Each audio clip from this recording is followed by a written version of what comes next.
નમસ્કાર મિત્રો, આશા કરું છું કે તમે બધા બરોબર હશો। મારું નામ છે મોહન ગઢવી। ગુજરાતી દુનિયા યુટ્યુબ ચેનલમાં ફરી એકવાર આપ સૌ મિત્રોનો હાર્દિક સ્વાગત કરું છું।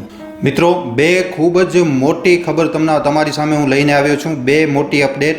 અને મિત્રો યાર, આ ચેનલને સબસ્ક્રાઇબ કરી નાખો, વિડીયોને લાઇક અને શેર કરી નાખો। તમે વિડીયો તો જોઈ લ્યો છો પણ લાઇક શેર કરતા નથી, ચેનલને સબસ્ક્રાઇબ નથી કરતા, તો પ્લીઝ યાર ચેનલને સબસ્ક્રાઇબ કરી નાખો। તો મિત્રો, આ બે મોટી ખબર શું છે? એક તો જુઓ મિત્રો, આ લાહોરમાં વોલ્ટર એરપોર્ટ છે અહીંયા। તો લાહોરમાં વોલ્ટર એરપોર્ટ ઉપર મિત્રો એક ખૂબ જ મોટો ધમાકો થયો છે। હા મિત્રો, વિસ્ફોટ થયો છે, ખૂબ જ મોટો ધમાકો થયો છે। સાયરન જે છે એ એક્ટિવ થયા છે ત્યાં। ઘણા લોકો એમ કહી રહ્યા છે કે ભારતે લાહોર ઉપર હુમલો કરી નાખ્યો, બરોબર છે। હવે મને મિત્રો એમ લાગે છે કે આનું જે કારણ છે એ કંઈક બીજો છે। હવે કારણ શું છે આપણને ખબર નથી મિત્રો, ગમે એ કારણ હોઈ શકે છે વિસ્ફોટ થવાનું। બની શકે છે કે પાકિસ્તાને કોઈ મિસાઇલ ફાયર કરવાની કોશિશ કરી હોય અને અહીંયા ધમાકો થઈ ગયો હોય। આ તો ખેર પાછળ તો આ ઓપરેશન સિંદૂરની તસવીરો લાગેલી છે। આ જે ધમાકો થયો છે એની કોઈ તસવીરો સામે નથી આવી, એવી ખબરો સામે આવી રહી છે। આ તો જે ધમાકો થયો હતો પાકિસ્તાનમાં રાત્રે 2 વાગે જે સનરાઈઝ થયો હતો એની તસવીરો છે પાછળ લાગેલી। તો આ એ ધમાકાની તસવીરો નથી। પણ મિત્રો, આ ખબર આવી રહી છે, એવું નક્કી નથી કે ભારત હુમલો કર્યો છે, લાહોરમાં હુમલો કર્યો છે કે શું છે, આવી કોઈ પાકી ખબર નથી। કારણ કે જો ભારતે તો અહીંયા એકદમ સાફ સાફ કહ્યું છે કે અમે એક્સેલેશન તો નહીં કરીએ, એક્સેલેશન અમે નહીં કરીએ, પણ જો પાકિસ્તાને હુમલો કર્યો તો અમે છોડશું નહીં, અમે બોમ્બની વરસાદ કરશું પાકિસ્તાન ઉપર, બરોબર છે। ભારતે આ કહ્યું છે। એલઓસીમાં પણ આ બાજુ એલઓસીમાં ભારી બંબારી થઈ રહી છે મિત્રો। ભારત પણ ખૂબ જ સારો રિસ્પોન્સ આપી રહ્યો છે, પણ પાકિસ્તાનની તમે હરકત જુઓ આ મામલામાં પણ પાકિસ્તાન સિવિલિયન્સને મારી રહ્યો છે, આમ નાગરિકો ઉપર આક્રમણ કરી રહ્યો છે પાકિસ્તાન। અને એ તો ભાઈ આવું જ કરશે ને, બરોબર છે। કારણ કે ઇન્ડિયન આર્મી સાથે સીધી જંગ કરવાની તો પાકિસ્તાનની ઓકાત છે નહીં, તો એ પછી સિવિલિયન્સ ઉપર અટેક કરશે। તો કાલે આપણે આતંકવાદીઓને માર્યું, આપણે દેખાડી દીધું, આખી દુનિયાને આપણે દેખાડી દીધું કે આતંકવાદી ગમે ત્યાં જાય, ભલે કરાચીમાં જાય કે ખાયબર પખ્તુનખ્વામાં જાય, ગમે ત્યાં જાય, ભારત આતંકવાદીઓને હવે મારી નાખશે। અને આ વાત આપણે પ્રૂવ કરી નાખી છે કાલે રાત્રે 2 વાગે। તો પાકિસ્તાન હવે ભારતથી બચવાનું નથી। અને જે ન્યુક્લિયરનો જે રાગ કરી રહ્યો છે ને પાકિસ્તાન, કે અમે ન્યુક્લિયર પાવર છીએ, અમે ન્યુક્લિયર વોર કરશું, ભારત ઉપર પરમાણુ હુમલો અમે કરી નાખશું, તો આ વસ્તુને તો આપણે કાઉન્ટર કર્યું છે, ખૂબ જ સારી રીતે કાઉન્ટર કર્યું છે। પણ અહીંયા પ્રશ્ન એ છે કે લાહોરમાં આ ધમાકો શું કામ થયો છે, આનું કારણ શું છે? ખૂબ જ મોટો ધમાકો થયો છે મિત્રો। હવે મિત્રો વાત એ છે કે ઓપરેશન સિંદૂર તો થયો કાલે, અને એના પછી ફરીવાર આ ધમાકો થયો છે।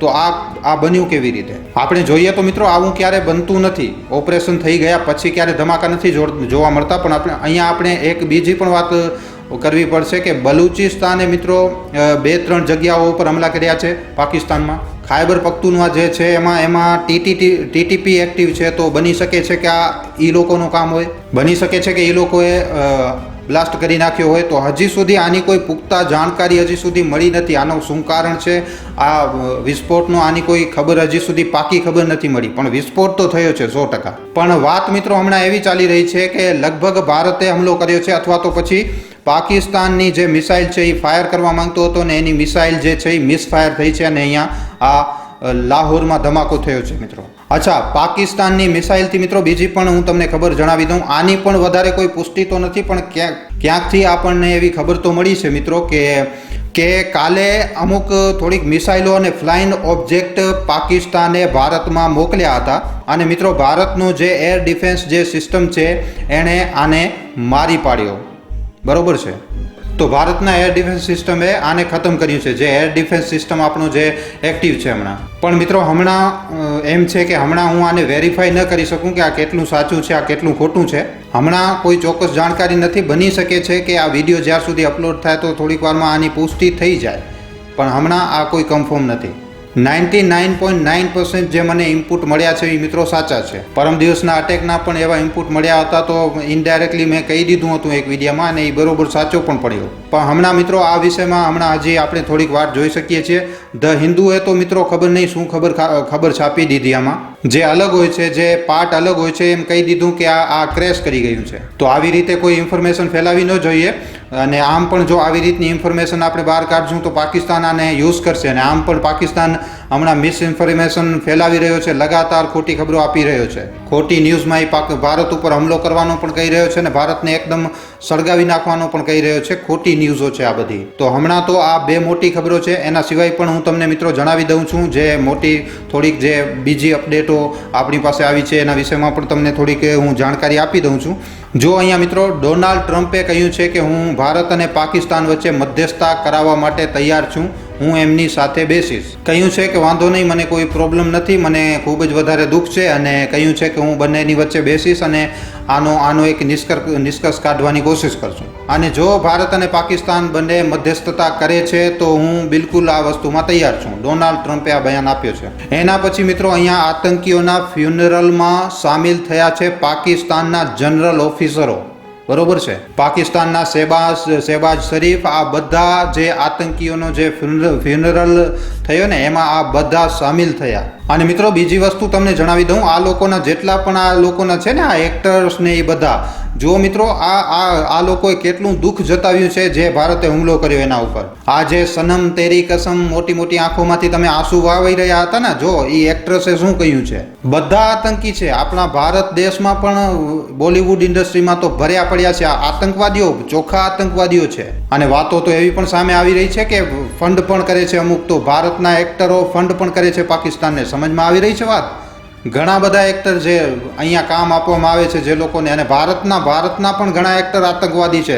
તમે સમજો આ વાતને મિત્રો. ફર્સ્ટ ડે ફર્સ્ટ શો જોવા માટે ચાલ્યા જાઓ છો ને, પછી કેટલી ખબરો એવી પણ આવે છે કે આ લોકો દ્વારા ફંડ પણ કરવામાં આવે છે પાકિસ્તાનમાં અને પછી આવી રીતના આતંકવાદી હમલા થાય છે. બરોબર છે. તો કોની પિક્ચર જોવી ન જોવી જરાક સમજી વિચારીને જાઓ. ઓકે. પંજાબ પોલીસ એલર્ટ ઉપર છે. બધી લીવ કેન્સલ થઈ ચૂકી છે. અમિત શાહે જે બોર્ડરના જે રાજ્યો છે, જે 10 રાજ્યો છે બોર્ડરના, એમાં હાઈ એલર્ટ જારી કરી નાખ્યું છે. તો બધાને કહેવામાં આવ્યું છે કે એલર્ટ ઉપર રહો. અને એના પછી બ્લેકડાઉન અને ઘણી બધી મોક ડ્રિલ્સ થઈ. અને પાકિસ્તાનનું જે એર પ્લેસ છે એ પૂરી રીતે ખાલી છે. ત્યાંથી કોઈ પણ વિમાન નીકળી નથી રહ્યો, પૂરી રીતે બંધ છે. કરાચીથી લઈ અને લાહોર એરપોર્ટ સુધી બધી જ વસ્તુઓ પાકિસ્તાનમાં સસ્પેન્ડ થઈ ચૂકી છે. પંજાબમાં પણ જેટલી સ્કૂલો છે, જેટલી કોલેજો છે, બધું બંધ કરી નાખવામાં આવ્યું છે. કહેવામાં આવ્યું છે કે આ જે છે બોર્ડરના એરિયા છે તો અહીંયા ગમે ત્યારે ગમે તે થઈ શકે છે. આના સિવાય બાકી દુનિયાના જેટલા પણ બધા પોલિટિશિયન છે, બધા જે નેતાઓ છે એ ભારતની સાથે ઊભા છે. મીડિયાએ અલગ અલગ રીતે છાપ્યું છે. દુનિયાના મીડિયાએ ઘણું અલગ અલગ રીતે આ વસ્તુને છાપ્યું છે. ઘણા લોકોએ જેમ કે ચાઇના તરફથી મીડિયાએ એમ જણાવવામાં આવ્યું કે ભારતના 5 ફાઇટર જેટને ઉડાડી નાખવામાં આવ્યું. એ લોકોના મીડિયામાં ચાલ્યું કારણ કે પાકિસ્તાને આવું ક્લેમ કર્યું હતું અને આ ફેક ન્યૂઝ હતી. આમાં કોઈ પણ જાતની કોઈ હકીકત નથી. આવી રીતના ફેક પ્રોપગેન્ડા પણ ચાલી રહ્યા છે. તો આ ભારતના કેટલા વિરોધમાં છે તમે સમજી શકો છો કેવી રીતના પ્રોપગેન્ડા ચલાવવામાં આવી રહ્યા છે અહીંયા. ચાલો ચાઇનાનો તો સમજમાં આવી રહ્યો છે, પણ બાકીઓથી શું દુશ્મની છે ભાઈ.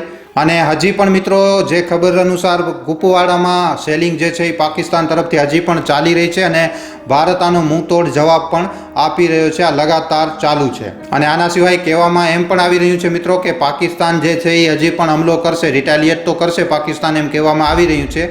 પણ જો આવું થયું ને મિત્રો, જો પાકિસ્તાને હમલો કર્યો ડાયરેક્ટ ભારત ઉપર, તો ભારત પાકિસ્તાનને પૂરી રીતે સમતલ કરી નાખશે મિત્રો, સપાટ કરી નાખશે. એટલા બમ મારશે ભારત હવે. તો હમણાં સૌથી પહેલાં તો આ બે મોટી ખબરો આવી રહી છે મિત્રો આજના દિવસ દરમિયાન. એક તો લાહોરવાળી